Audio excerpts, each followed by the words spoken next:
हाँ जी, मेरे हाथ में है सीएमए इंटर। आज जो पेपर हुआ था ओल्ड सिलेबस का लॉ का पेपर, और कुछ बच्चे मुझसे बोल रहे हैं कि सर हम गूगल पे सर्च कर करके थक गए हैं, आंसर्स मिल नहीं रहे हैं, हम अगले पेपर की तैयारी पे फोकस नहीं कर पा रहे। सिर्फ इसीलिए मैं इस वीडियो में MCQ, fill in the blanks और मैच द फॉलोइंग के सॉल्यूशंस या ट्रू फॉल्स जो भी इसके अंदर होंगे वो आपको जल्दी से बता देता हूं, ताकि आप एक बार अपना आइडिया ले ले कि कितने एमसीक्यू सही है और अगले पेपर पे पूरा फोकस कर ले।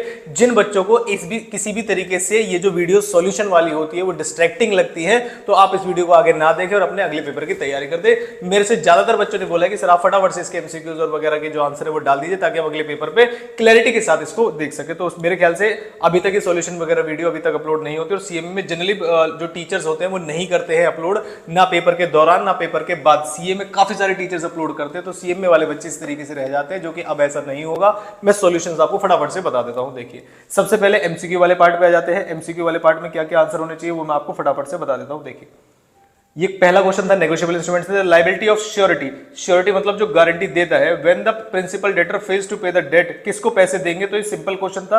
क्रेडिटर को पैसे देने से अगर वो फेल कर जाए तब आपके प्रिंसिपल डेटर की लायबिलिटी अराइज होती है। Next, under sales of good act which of the delivery of goods is called delivery by attornment, जिसमें एक्चुअल डिलीवरी नहीं होती है फिर भी उसको कौन सी डिलीवरी माना जाता है? Constructive delivery. तो इसे डिलीवरी बाय अटॉर्नमेंट भी बोला जाता है।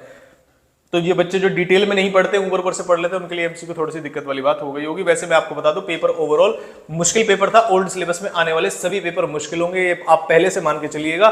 तैयारी आपकी उसके हिसाब से होनी चाहिए। ओल्ड सिलेबस में जब जब पेपर लास्ट अटेम्प्ट्स में हुए हैं मुश्किल ही आए हैं, चाहे वो सीए हो, सीएस हो या सीएमए हो। Next, where cheque is cross generally the banker on whom it is drawn.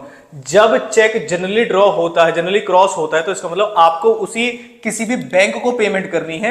आप जनरल क्रॉसिंग का मतलब ये होता है कि आप किसी भी बैंक को पेमेंट कर सकते हैं। स्पेशल क्रॉसिंग में स्पेसिफाइड बैंकर को पेमेंट करते हैं। तो बैंक लायबल कब होगा? जब वो अदर देन किसी बैंक को पेमेंट कर देगा। तो bank shall not pay to otherwise than a banker. तो जो इसका आंसर होना चाहिए वो सी ऑप्शन इसका ज्यादा सही है, कि जनरली क्रॉस चेक को आप किसी ना किसी बैंक के थ्रू ही पेमेंट करते हैं। Shall not pay it otherwise than a banker, C इसका आंसर सही होना चाहिए। Right of receiving the gratuity of the employ, जो ग्रेच्युटी मिलने का जो राइट है ये आपको कानून ने दिया है, इसीलिए इसे बोलते हैं स्टैट्यूटरी राइट है ये आपका। Next, as per ESI act. ESI act जिन बच्चों ने पढ़ा होगा, member of corporation, standing committee और मेडिकल बेनिफिट काउंसिल में रिजाइन। तो रेजिग्नेशन का पॉइंट है, और उन्होंने बोला नोटिस आप किसको देंगे? तो ये जो नोटिस दिए जाते हैं सारे, ये सेंट्रल गवर्नमेंट को नोटिस दिए जाते हैं। तो इसका आंसर होगा वो होगा D. Next, under the payment of wages act no fine shall be imposed on any employ. इन्होंने फाइन वाली बात पूछी, जो 15 साल से जो कम वाले बच्चे होते हैं उनके ऊपर फाइन नहीं लगाया जाता है इस एक्ट के अंदर, वेजेस एक्ट के अंदर। तो जिसका आंसर होगा वो होगा B. In case of unlisted company duplicate share certificate shall be issued. तो इसका जो आंसर होगा वो होगा 3 मंथ्स, 3 महीने के अंदर अंदर इशू कर दिए जा सकते हैं। नेक्स्ट, रूल 20 है, voting by electronic means shall apply as far as the applicable. इसके अंदर एक वर्ड लिखा हुआ है म्यूटेटिस म्यूटेंडिस। इसका मीनिंग आपसे पूछा है इसके अंदर लॉ के अंदर, जो काफी सारे बच्चे नहीं पढ़ के जाते हैं वो मैं बता देता हूं आपको। हालांकि कुछ बच्चे एमसीक्यू में लॉजिक भी लगाते हैं कि जिसका सबसे ज्यादा बड़ा आंसर होता है वो आंसर होता है इस तरीके से। तो अगर आपने फालतू का भी लॉजिक लगाया होगा तो जो सी ऑप्शन है वो आंसर इसका सही है, कि इसमें ऑल्टरेशन करते हैं बिना मेन मुद्दे के, जो आपका ऑब्जेक्ट है, जो टॉपिक है, उसका मेन आइडिया को चेंज करके ना चेंज करके जब आप ऑल्टरेशन करते हैं उसको बोलते हैं। तो ऑप्शन जो है वो बी भी सही है, लेकिन जो पूरी बात बताता है वो बताता है आपका सी ऑप्शन। तो मेरे हिसाब से जो आंसर इसका होगा वो होगा सी। हालांकि काफी सारे बच्चे इसका बी आंसर भी लगाए होंगे, बी ठीक है लेकिन इनकम्प्लीट है।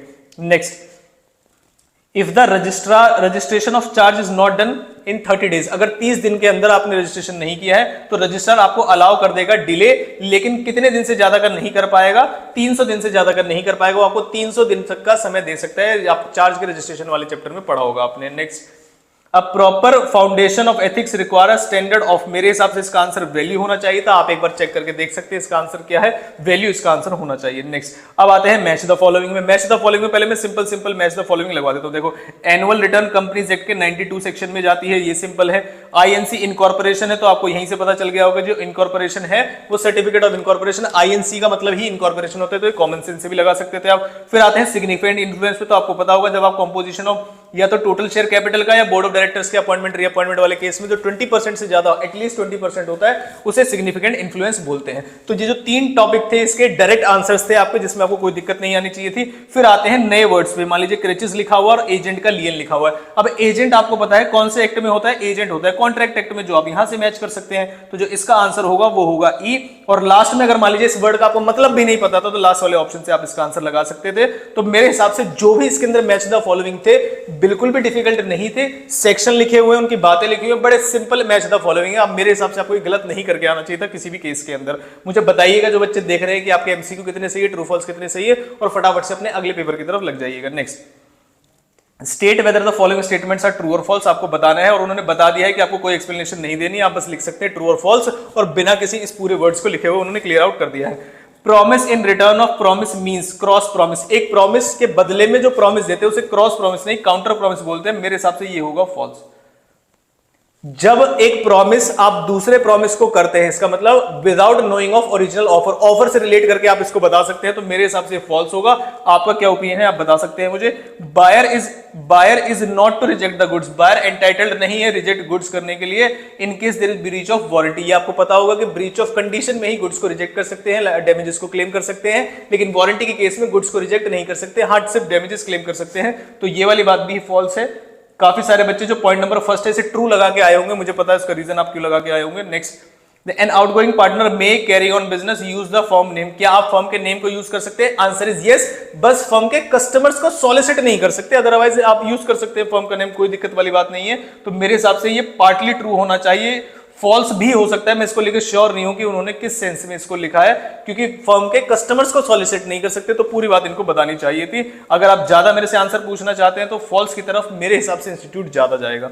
Next, a company shall have the freedom to specify lock in period for shares issued pursuant to exercise in such option. क्या उसके पास ये ऑप्शन होता है? आंसर इज यस, वो लॉक इन पीरियड बता सकते हैं। Next, the phrase business ethics means and corporate ethics are often used to describe the application of ethical values in business activities। क्या ये बात सही है? आंसर इज यस, ये बात पूरी सही है। तो ट्रू फॉल्स आपको बताना है, तो इसमें आपने लिख दिया true.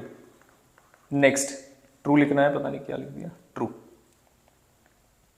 Next, substitution of a new contract in place of existing contract. अगर आप सिर्फ माइनर चेंजेस करते हैं तो वो आता है ऑल्टरेशन में, इसने बोला सब्सटीट्यूशन। तो बच्चे ने जिसने भी भेजा है नोवेशन लिखा हुआ, और नोवेशन इसका बिल्कुल सही आंसर है। कंपनी में इशू, क्या इशू कर सकते हैं? सिक्योरिटीज इशू कर सकते हैं किसी भी फॉरेन करेंसी में, आप पूरा फॉरेन सिक्योरिटीज भी लिख सकते हैं इसके अंदर।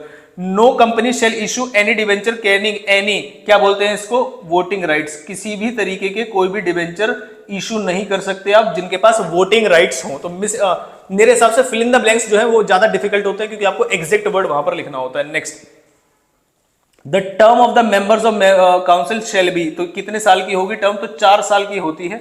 मुझे लगता है ये वाला क्वेश्चन भी काफी सारे बच्चे गलत करके आए होंगे। Ethical operation of a company is directly related to profitability, पूरा वर्ड होता है, हालांकि इस बच्चे ने जो लिखा है उसको सही दिया जाएगा। तो प्रॉफिटेबिलिटी है लॉन्ग एंड शॉर्ट रन में। बच्चे ने प्रॉफिट लिखा है, जो मेरे हिसाब से उनको बिल्कुल करेक्ट करना चाहिए, कुछ भी गलत नहीं है इसके अंदर। तो ये थे आपके स्टार्टिंग के 15 मार्क्स के क्वेश्चन, जो कि मेरे हिसाब से सही है।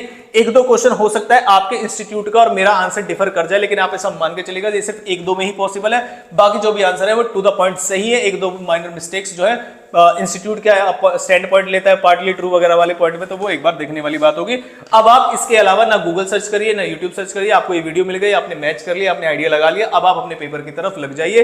वीडियो मैंने लेट इसलिए बनाई क्योंकि मेरे पास पहली चीज तो क्वेश्चन पेपर नहीं है। तो ओल्ड सिलेबस वाले बच्चे मैं आपको पहले ही बता दूं, आप इस नंबर पे जैसे ही आपका पेपर खत्म हो जाता है क्वेश्चन पेपर भेज दिया करिए, मैं जल्दी से जल्दी उनके एमसीक्यूज वगैरह अपलोड कर दूंगा। अगर आपको किसी और पेपर का चाहिए अकाउंट्स को छोड़ के, तो आप उसे भी मुझे व्हाट्सअप कर सकते हैं, मैं उसका भी आपको एमसीक्यूज की क्लैरिटी दे दूंगा जल्दी से, पूरा पेपर बिना डिस्कस किए। Thank you very much.